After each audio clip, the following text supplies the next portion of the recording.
Wolves are known to be the ancestors of the dog, mankind's best friend. If this is true, then why do wolves remain so mystical, feared by some cultures and revered by others? Why do wolves howl? Or how do wolves organize their communities and manage leadership issues? What gives the wolf such great endurance? Where do destructive legends and beliefs affecting the well-being of this species originate? Why are there so many breeds of dogs today? And if wolves evolved into the dog, why do wolves still exist today? Our three adventurers, Kasila from Brazil, Gabi from Germany, and Kezia from Kenya, find themselves in the midst of a pack of wolves inside a large enclosed forest. While they listen to interesting facts about the life of a wolf from their guide, they are circled, sniffed, and closely watched by these wild wolves. They know that they are safe, but there is a certain tension in the air.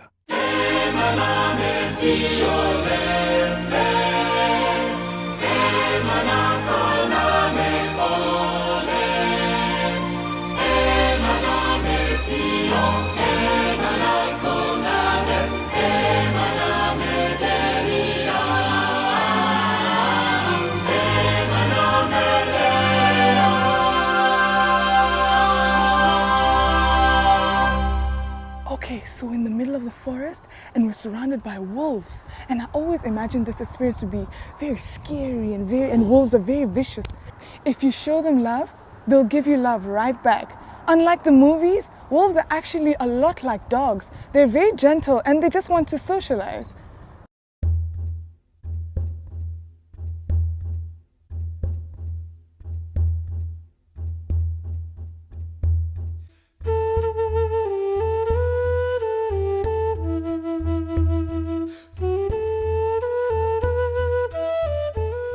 For centuries, wolves have been seen as mystical animals, revered and admired by some cultures, but demonized, persecuted, and feared by others. What we humans don't know, we fear. That fear is possibly the greatest threat to the survival of the wolf.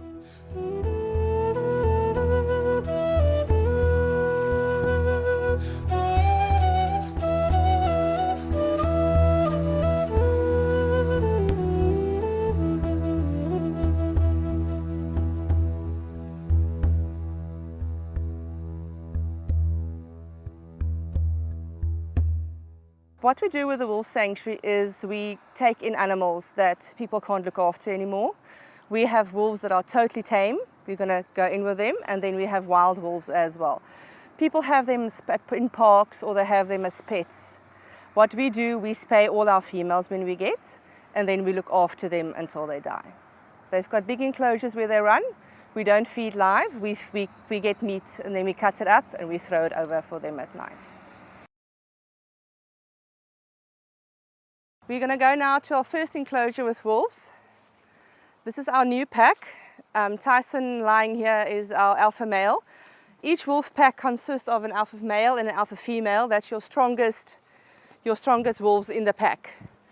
Alpha male and alpha female are also the only ones allowed to mate.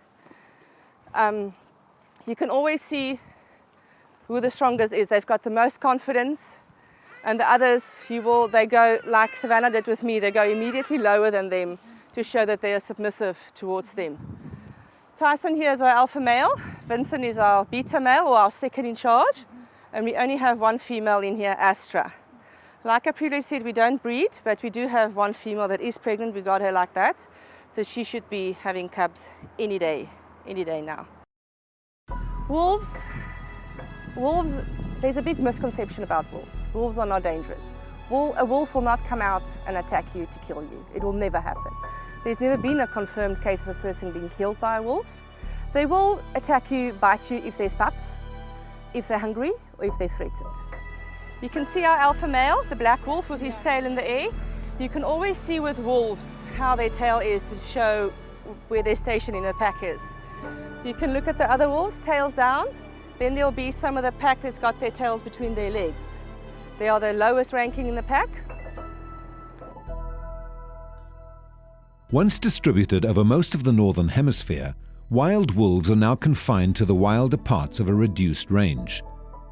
The circumpolar range includes North America, Europe, and Asia.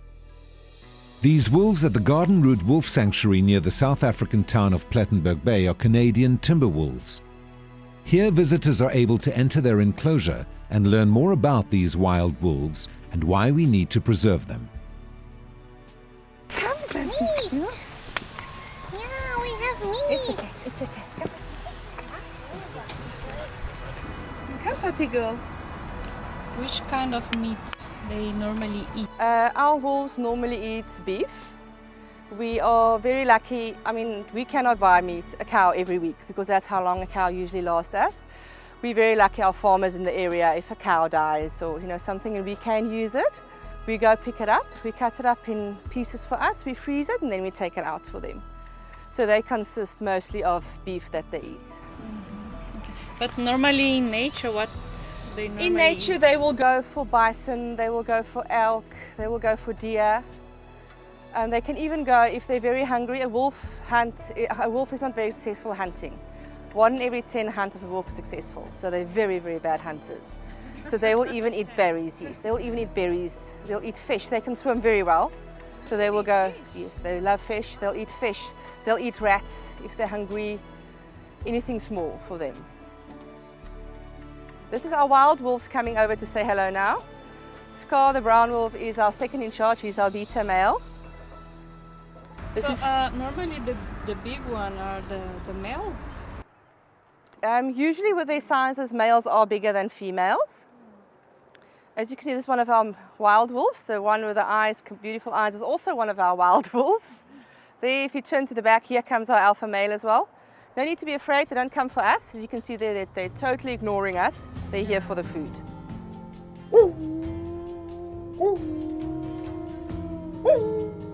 Why do wolves howl?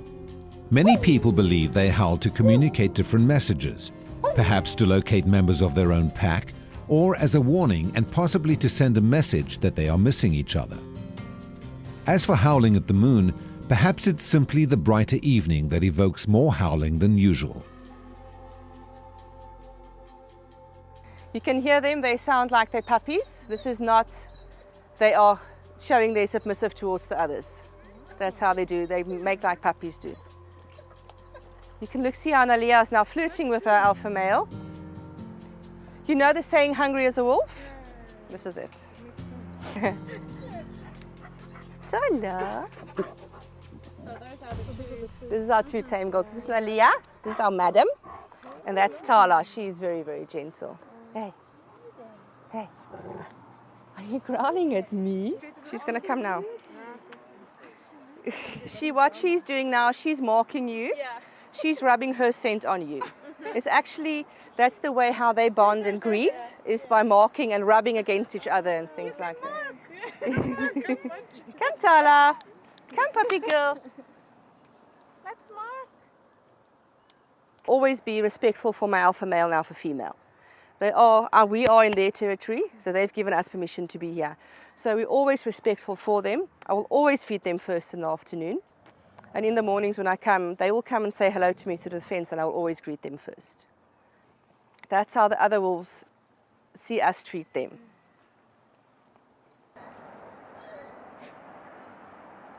You can see Scar's growling, but he's not really growling. If he growls and his ears are perky, that means he's aggressive. But if he growls and his ears are back, then he's not aggressive. He's like a boy, if the girls come and play with you, you pull their hair at you, but you still like them. That's what he's doing. Yeah, you can see, like I said, Nalia's tail. The one tail is higher than the other tail, to show that she's more dominant even of the two than what her sister is. The wolf has always been a symbol of both evil and good. The wolf was portrayed as especially evil in the folklore and literature of medieval Europe. Tales of werewolves exacerbated human fear for and hatred of the wolf. The last wolf was killed in England in the 16th century under the order of King Henry VII. When Europeans arrived en masse in North America, they brought these misconceptions with them, and wolves were persecuted with great fury. It is said that up to 1 million wolves were shot, poisoned, or trapped by the settlers. By 1930, there was not a single wolf left in the lower 48 states of America. On the other hand, many Native Americans saw the wolf as a pathfinder or teacher. They admired the wolf's intelligence, courage, and strength, and as a result, they conserved this natural treasure. Wolves can have, I don't know if I told you that, wolves can have up to 8 pups. They go in here twice a year, but they can have a set of cubs once a year. Also the same with dogs, 59 to 63 days. She will do, like I said, Astra is pregnant now. What she will do, she's dug a den, deep den. It's got a big tunnel, then a huge den at the bottom. She will go into her den. She will pull out some of her hair to make it nice and soft for the pups. She'll have her pups, and then the whole pack is very, very protective of her then. What happens in the wild, she will go off, have her pups, and some of the pack members stay with her. The whole pack then goes off because they don't want to attract predators, because they are very vulnerable at that age. So mom will, no, it doesn't sound very nice, but she will eat her own afterbirth. If there's any dead puppies, she will eat them as well for the scent not to go out. She will feed them, they suckle on her. Then later on, what the other male or the males in the pack or the rest of the pack will eat, they will go into the den and they will regurgitate for her, and she will eat that food. Then later on, she'll start coming out, but the cubs stay in their den for about 5-6 weeks until they're strong, and they will come out then. Then the whole pack will feed them as well like that. The whole pack rears them, but later on the whole pack will also discipline them because they're very low in the pack. So the whole pack will tell them what to do and not what to do. They reach adulthood about 3 years old, then mom will kick them out, or the pack will kick them out if it's males. Otherwise, like I said, the females always stay with mom and dad. What the alpha female also can do, like I said, she's the only one allowed to go on heat because she's the only one allowed to breed.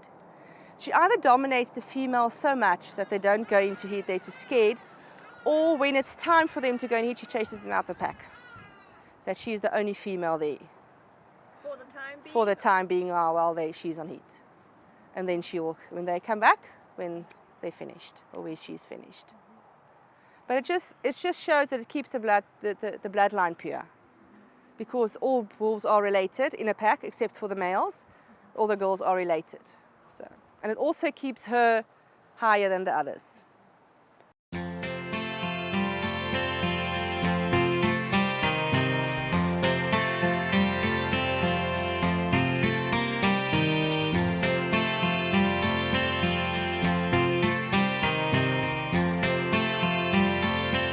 This camp that we've built for our wolves here is 7,000 square meters. Because wolves can run very far, they need the space to run. So we've tried to make it as big as possible for them, that they can have the safety to run where they want to run. We're going to go to the right here. I want to show you one of their dens that they've made. Very organized. You can actually walk, yes. If you look here, to this side here is one of these dens that they've made. So as you can see where logs have fallen over, they actually crawl in and they dig out and they make spaces for them to sleep in. That's what they would do in the wild. Or they'll get a cave or something like that. We've got 3 that we've built, but then there's about 7 others that they've built themselves. Did they change, like they would sleep in, Yeah, they've each got, place for a while and then... not really, they'll each have their little space. Like our 2 tame girls, that's their den. We've got Bolter, that's our lone wolf, he's got his den as well.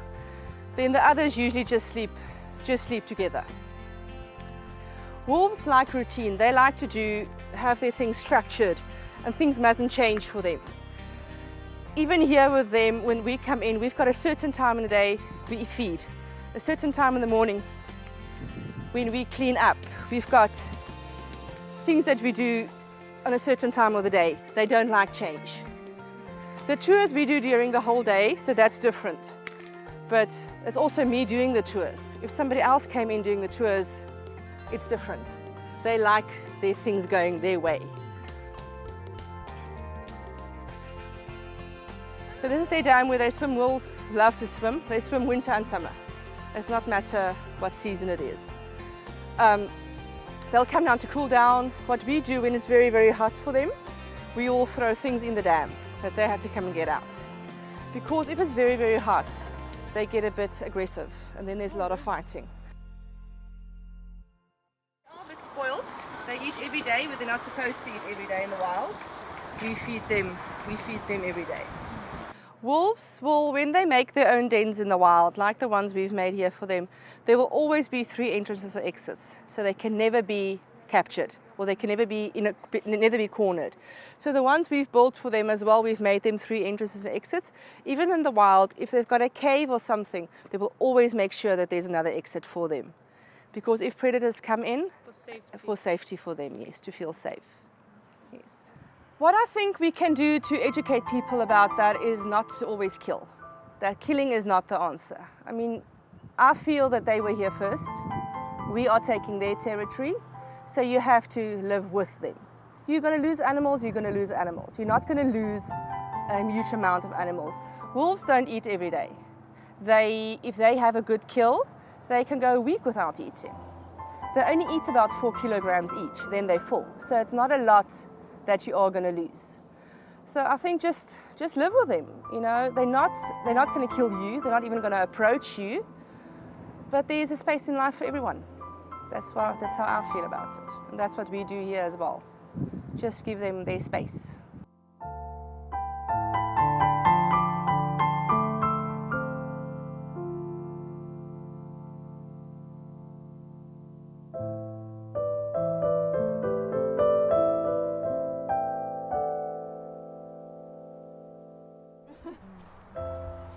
Mind your heads, please. Sanuk is more wolf, so his temperament is a bit different than what hers is. We're going to see how far we get with him.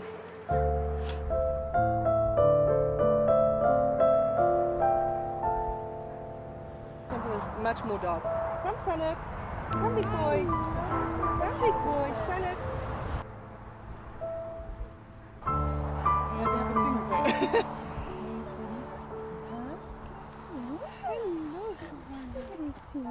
Savannah here is our German Shepherd Wolf cross. She's about 3 years old. And Sanuk, our light-colored one, is a Alaskan Malamute Wolf cross. Wolves will cross with Malamutes, Huskies, and German Shepherds. They will not cross with any other dog breed because that is the closest to a wolf. Oh, okay. All dogs come from wolves, but now what people have done, they've gone back to the beginning and they started crossing wolves again with dogs. They're not ideal pets. They're very gentle, but as you can see, they get nervous very quickly. Yeah. You can never have any other animals with them because of the hunt instinct with them, and you cannot let them roam outside. You have to have a big yard, lots of space where they can run, and like I said, no other pets. Right. You are going to lose them. We got these crosses, our wolf crosses. Sanuk, we got him, he was about 6 months old. He was a pet, and the people couldn't handle him at all. Savannah was born here. We did have another white Alsatian wolf cross as well. She passed away in the meantime, but Savannah is their offspring. So we've had them. Sanuk is now 6 years old, and Savannah is turning 4 this year. Right, they're not mates. They're father and daughter, but although they're only male and female, so they're immediately the alpha male and alpha female. So it works like that. And he will also never, we don't have to spay her because wolves don't inbreed. So, by nature. So it always keeps your bloodline pure, and he will never touch his daughter, although she goes in heat as they should. The wolf is the ancestor of the dog, also widely known as man's best friend. From the tiny Chihuahua to the huge Great Dane, there are more than 200 breeds of domesticated dogs.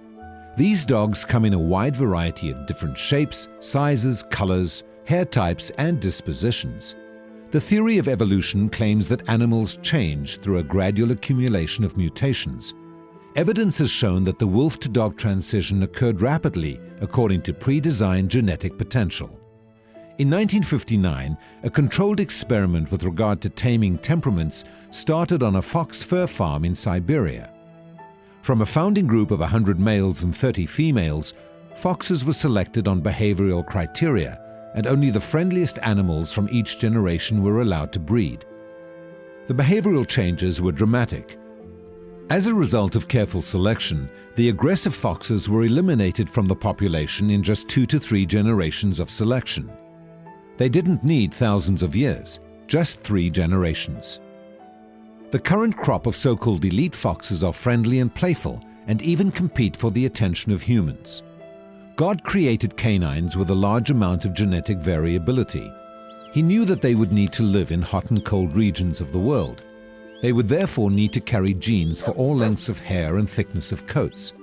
There would also be genes for long and short legs, and many different body shapes and sizes. People are quite arrogant about the breeds they managed to establish, but all they have done is to tap into the broad genetic potential and produce certain phenotypes that has to do with the way the dog looks. Despite all their careful and deliberate breeding, no one has ever been able to breed a dog so that its offspring is anything other than just another type of dog. Wolves live in a highly organized society. There is a very clear distinction between leaders and followers, and discipline prevails. If we look at the chaotic world that we live in, we don't see such order in society. I think we can also learn a few lessons in humility, submission, and peaceful living from our wolf friends. It saddened me to hear how legends and superstitions led to such hatred and persecution of wolves. We as humans have to let go of our fears. We must understand that every creature on this earth has value and purpose for which God designed and created each one. I'm sad to see that most nature and animal documentaries in the world do not recognize God as our creator. The encounters I have had with animals over the past few weeks has helped strengthen my belief that God created this world in 6 literal 24-hour days.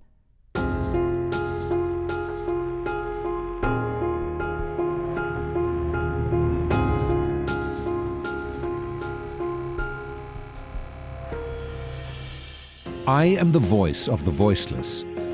Through me the dumb shall speak, till the deaf world's ear be made to hear the wrongs of the wordless weak, from street, from cage, from kennel, from stable and zoo.